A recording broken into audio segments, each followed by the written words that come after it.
చందమామ ఎంతో స్వచ్ఛంగా, శుద్ధంగా, ఎంతో అందంగా ఉంటుంది. కానీ మీరు అదే చందమామని తదేకంగా చూసినట్టయితే దానిలో కూడా మీకు మచ్చలు కనిపిస్తాయి. ఇక ఈ మచ్చలున్న కారణంగా ఎప్పుడైనా ఈ చందమామ ప్రాముఖ్యత తగ్గిందా? తగ్గలేదు. దానికి కారణం చందమామ యొక్క నిరంతర ప్రయత్నం.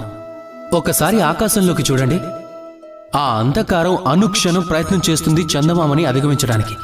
ఈ చందమామ అనుక్షణం అంధకారంతో పోరాడుతూ ఉంటుంది.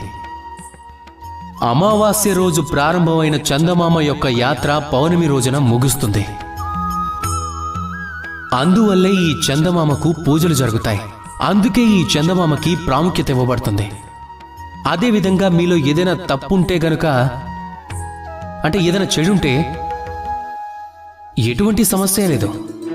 దాన్ని అధిగమించడం కోసం ప్రయత్నం చేయండి. అంతేగాని మిమ్మల్ని మీరు అస్సలు నిరుత్సాహపరచుకోకండి.